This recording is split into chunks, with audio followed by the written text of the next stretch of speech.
Well, welcome in once again to another Alumni Spotlight here as we try to go across the world, if you will, and see who we can talk to here and about their Queens experience. And I'm joined today by a very special gentleman by the name of Giovanni Trione. And Giovanni, thank you so much for joining us here this morning as a graduate of class of 2017 here from Queens University. I know you have a very interesting life, and I'm excited to talk to you here this morning. Thanks, Mike, for contacting me. It's a pleasure for me to get back to Queens and somehow. It's been a while since I've been there, and I've been spoken to somebody from Queens. So please, let's go ahead and see what happened.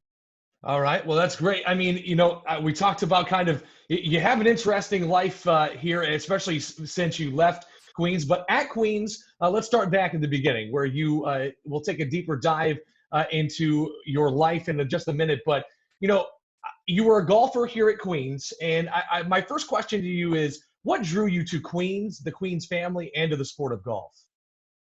Okay, so I started playing golf here in Italy when I was a kid with my father, and I moved to the States in 2012 after high school in a junior golf academy in South Carolina. After that, a program of the academy was college placement. Queens was one of the colleges connected to the IJJ Academy at the time, and I fell in love with Queens. It's a great place to be. The city is great. I had a friend, actually a family friend, that still lives in Charlotte, and he suggested me with 100% of himself to be there, to be part of the Queens family. So at the time, Sam Purrier was the head of golf. We find a deal with scholarship between academics and athletics, and I was able to participate in the program of golf. So that's how it started. Well, I mean, like you said, it's a beautiful city, and I know obviously you coming from a completely different country right into South Carolina and then up into Charlotte. Of course, I'm sure had to be a bit of a culture shock for you going between all the places. Like you said, moved here in 2012. What was your favorite thing about being at Queens and being a Royal? Queens, because of its size at the time, it felt like a family. Not just the golf team, but the whole group, the whole academics, the whole people around it, the diversity of the culture and the nationality of the students. It just felt like being with friends, with just a whole group of friends. Sure. Living near the city was also a great thing for me. We were able to enjoy the city as much as we could, and playing golf again. The beautiful weather of Charlotte during not the winter because some snow days. Sure. But it was great to be able to enjoy the whole atmosphere of the city of Charlotte and stuff like that. It's completely different from what I'm used to back home. Okay. Well, I mean, good news is you didn't have to deal with too many snow days, so that's at least exactly. Something nice. Yes, it was a perfect between snow day in the north and the hot summer of South Carolina or Miami or South Florida or whatever. Sure, absolutely. Well, it is a beautiful place to golf, of course. And what would you tell others about the school? And you mentioned golf and the school together. What would you tell others that are trying to figure out if Queens is the right place for them? Actually, a lot of people, while I was there and after, during these days, are asking me about Queens. Queens is involved in a lot of things with international students, international schools. And because I have in my resume, also my LinkedIn, Queens as a reference, they ask me. I suggest every time that is the best thing somebody can do if they have the chance. I was lucky because it's not something you give to granted. Sure. To be able to participate in a school, in a private school, coming from Italy or a different country is always very difficult. So if you have the chance to do it because of your family, because of something, your academic skills or your athletic skills, it's something you must do because it's the best experience you will have and you'll never forget about it. I mean, the 4 years I passed in Queens are the best so far in my life. Well, I'm telling you, I think Sherry is going to have to clip that little piece and use that as a promo for Queens and people come to Queens. There's nothing bad about I mean, we had few down moments during the period of Queens. We lost some friends, there are problems, golfing wise, school wise, but again, in the overall 4 years, there's nothing I can say. This is my best experience. This is my best day. When you guys ask me on Instagram, what's the best experience you have, the best moment? it's hard for me to say that exactly precise moment because I enjoy every single day of being there. During summer, working, also working was weird, but I enjoy working as well over there. So it Hey, was the you got to overall, find. it was just amazing. I was gonna say you got to find what you love, and obviously you found a place that you loved, and that's the biggest thing. And of course, especially for you coming from a different country, it being a new experience and all that kind of stuff, finding a great place to call home and a great family, like you said, is of course important. It doesn't make you feel like a fish out of water. It makes you feel like Exactly. very belonging. Yeah, absolutely. I mean, Well, the yeah, people I was being there with Queens in the team as well, in the golf team, are still my friends now. I'm still in contact with awesome. most of them, and not only just your golf team. You know, a lot of university you get together only with the team you have, but I be in contact with all the people from Queens, different, even not athletic people, but still. That's why I call it family because it is. It's a big What family there.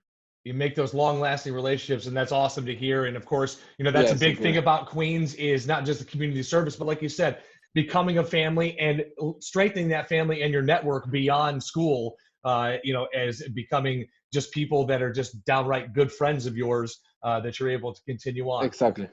Well, let's talk about after graduation and kind of the route that I guess is not typical of a golfer. No, And I that being mean this here comes the fun part, I guess.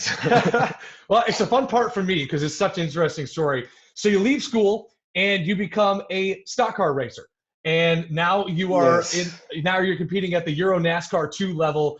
Can you just talk a little bit about what went into the decision of switching? You obviously went to school in NASCAR country, and now you switch things and you become a stock car racer. What was the biggest draw for you?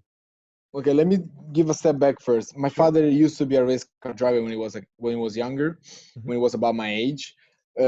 He left racing, so I tried to follow him as much as I could. Also because he traveled a lot, and then I went to college away. So doing things with him was our stuff. So golfing was one of them when I was young, and then this thing of racing. I came back from Charlotte and I started working. Because of golf, you need a lot of time outdoor while you work 10 hours 12 hours a day. It's very hard to find the time, and playing the weekend after a long day, after a long week of work, it's very hard to combine the two things together. So for a period of time, golfing was not my priority anymore as it was in Queens, and the car racing came up somehow from nowhere while I was working.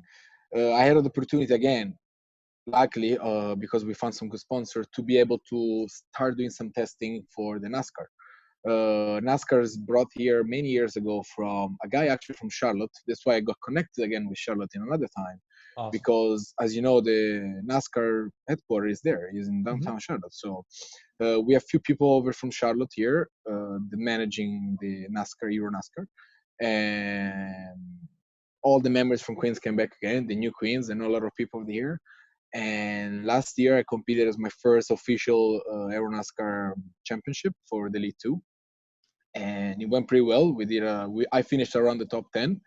As the Awesome. first time was pretty decent, it was pretty awesome. But again, focusing now is work, and racing is not my job, it's not my career. So Sure. if I have the chance to find the money through sponsorship or other things, I might be able to come back.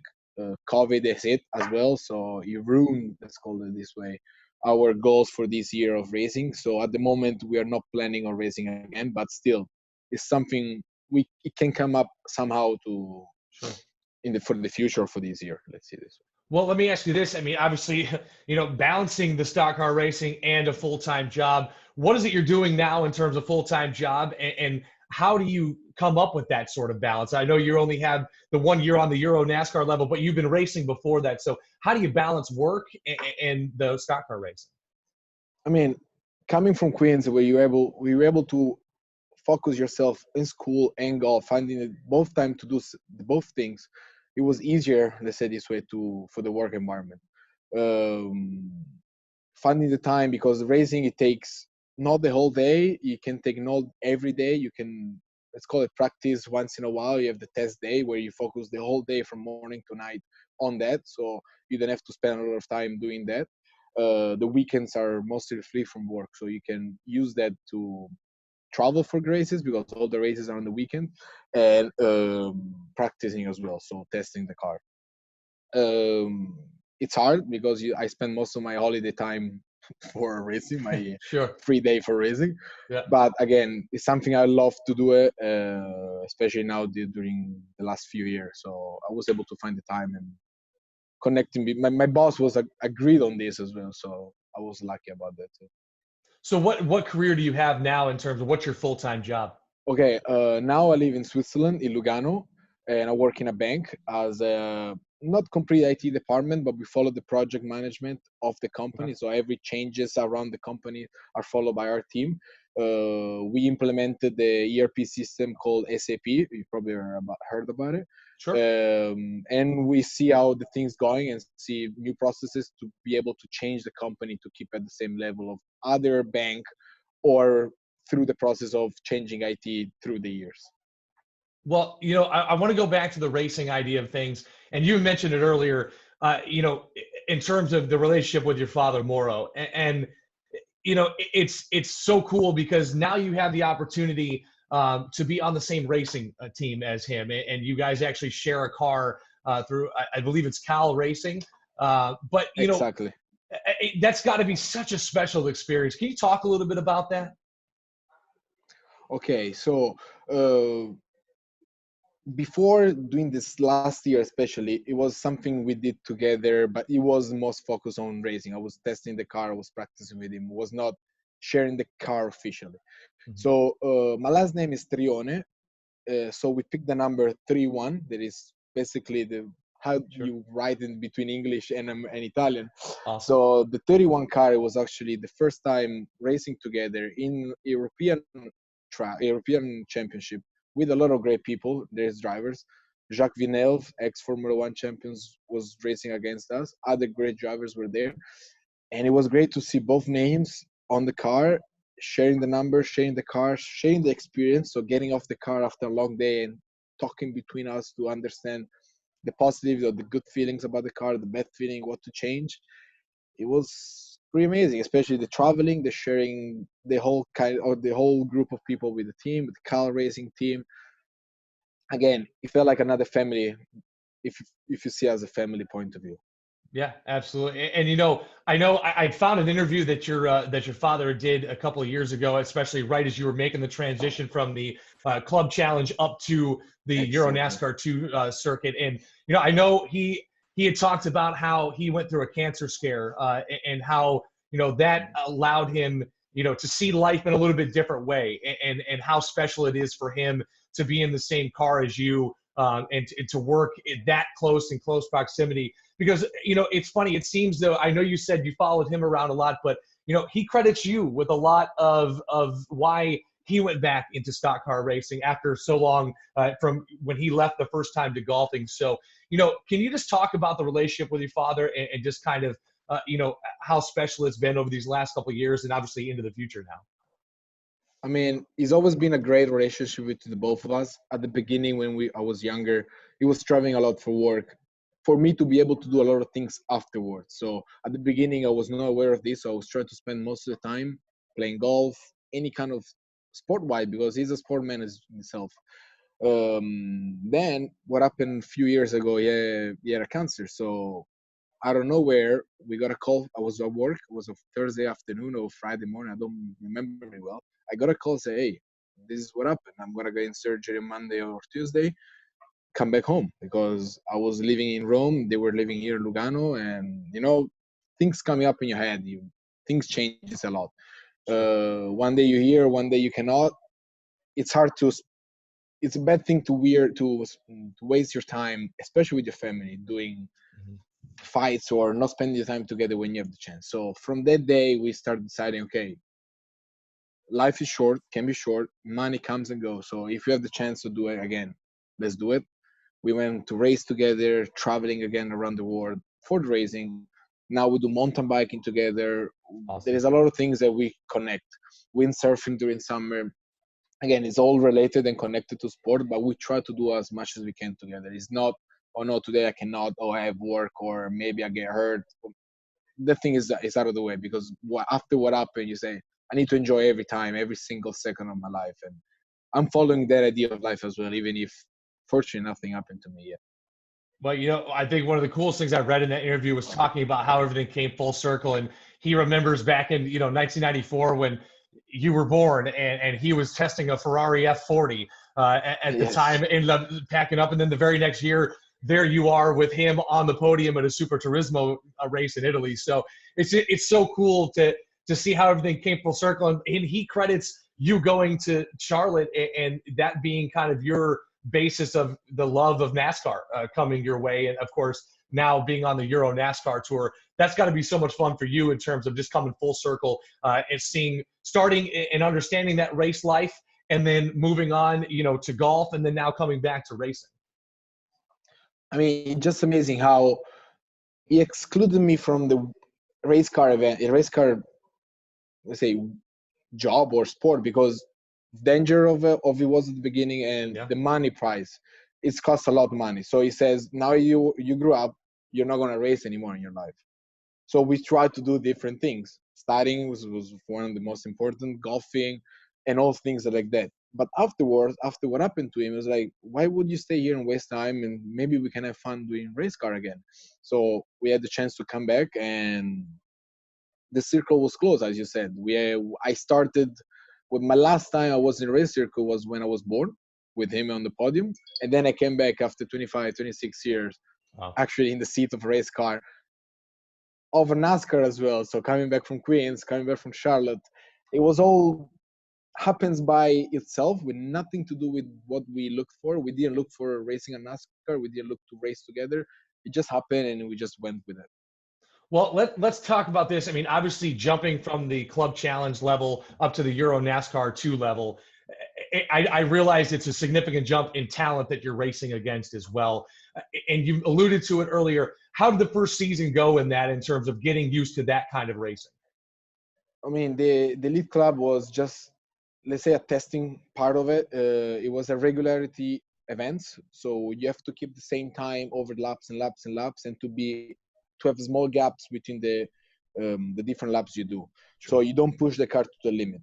Once we decided that it was time to move on to the next level, so the lead two, to be able to push the car to the limit is something else. Is something that the adrenaline is not even close to be explained by words.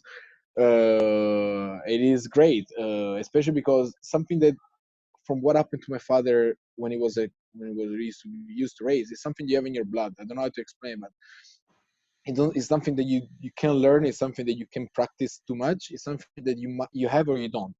Feeling the car and understanding what the problems are or how to push to the limit is something that you feel at the moment. It's not that you can, oh yeah, I might be able to do this and that. You just have to go with it in the car, because it's just you and the car. Is you decided what to do at that time. Is you're active on driving the car. So moving forward to the Elite 2 was different from what the past. So you have the training, because racing cars is tough, even if it doesn't look like. But being the car with 90 degrees Celsius is not easy, and there is a physical part of it. And again, it's something different, especially from golfing side, is something completely different. Yeah, absolutely, and obviously the adrenaline is a far different feeling, Yes, And yes. of course, we are in the heart of NASCAR country here in Charlotte, and so I do have to ask if you can explain it in the best way possible. What can you give just people a little tidbit of what it feels like to be behind the wheel of a race car like that, and like you said, pushing the car to the limit. What does that feel like, if you can describe in some way? It's hard to say, but yeah, let's see. There is no kind of words to say this. I don't know. Actually, I can describe it to you, because when you're racing, when you could push the car to the limit, it's not only you pushing the car to the limit, but it's always racing against other people. So getting between the whole pack of cars, NASCARs are not easy to drive. They're big cars, big stock cars. Manual shifting is not that easy. So once you complete forget about what happened to you, what's going on around you, what do you need to do, what do you don't. You just press the pedal and you follow everything you have in your gut. It's just a gut feeling, most of it. Well, There's let me no ask. way to explain. Yes, Hey, please. listen, it's one of those things that unless you're actually behind it, like you say, it has to be experience, I imagine, for that. So you must experience yourself. I mean, I can tell you how good it is, how good is the feeling. It's like hitting a great driver or making a putt in the 18 hole to win the championship. Sure. It's not something you can describe to somebody else unless you can share the moment with somebody. I mean, if you have done it, you understand what I'm saying. If not, it's very hard in words to explain it. Well, let me ask you this. In terms of going from golf, obviously, to stock car racing, is there anything that mentally wise you brought with you from playing golf to getting behind the wheel of the car? Golf helped me a lot to be focused on something. Without focus on golf and be able to handle the pressure, you cannot be able to golf at some level. So the biggest problem with golfer is pressure and handling the pressure between the tournament, between the holes, between the other players during the day. Because once you have your swing done, basically that's it. It's a memory of your muscle. So the important thing of the professional that are different than us is to be able to do the same thing over and over, because your mind strength are very good. Race car is the same. If you're in the car and you have to drive at the limit, you must be 100% focused on what you're doing, because the mistake are very simple to make, and the mistake in a race car going 200 miles per hour are deadly mostly. So you have no time to lose control of the car, of all your focus, because you either lose the race or you either get hurt because you get in an accident. So golf helped me focusing and finding the focus between racing on in the race car as well. Well, Giovanni, I appreciate you taking the time to talk to us here. And of course, Of course. I know when I had messaged you, you said anything for my Queens family. And of course, we love the fact that you're still a part of this family and that you still love Queens as much as you do. And it's funny. I actually saw a picture of your racing helmet, and I believe you have Rex right there on your helmet. Am I wrong? I have right on top of it. All right. I mean, when last year we were doing all the gear and stuff, the sponsor are done on the gray suits and on the car, so nothing can do with that. The colors are the team and stuff like that. The helmet is personal. So once I was doing the helmet with Bell, they asked me, "What do you want to put on?" I said, "Oh, I thought it was something that the teams bring with him, but it says this must be something personal. The color, the design, and everything you want to put on." So the way is designed is similar to my dad. We put the 31st, of course, the 31, and the roses as the family sign. We have the rose as the symbol of our family, so we put that on it. And as you can see, as you saw, Royals is written right on the bottom, and you have the Rex and Queens right on top of it. The colors are gold and blue, or Queens color. So when they ask me what you want on it, I say I want Queens. It's my family. This is my everything I have at the moment. So I want it on my helmet. Well, hey, all I got to say is whenever you retire that helmet or whenever you get a new one, feel free to send that helmet our way. We'll make sure we put it on Oh, I full would display love for to. you. If it's something to do, I will definitely do that. Yes, Absolutely. Well, hey, Giovanni, like I definitely. say, appreciate you carving some time out. I know it's a little bit later there than it is here, so I No, it's appreciate you. okay. Like I say, I appreciate you carving the time out to talk to us, and best of luck. Obviously, once you do get back behind the wheel here, hopefully sooner rather than later. And of course, just best of luck with everything else. And we love having you part of the Queens family, and we know you are continuing to rep the brand, if you will.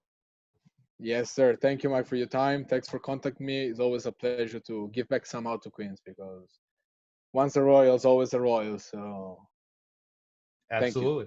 Absolutely. Thank you. Well, that'll do it for us here on another Alumni Spotlight. We, of course, thank Giovanni Trione for coming on and talk to us. We'll keep up with you as your racing career continues, and we'll, of course, keep people updated as well. But, Giovanni, you go have yourself a great day. Thank you, guys. Bye-bye. Bye-bye.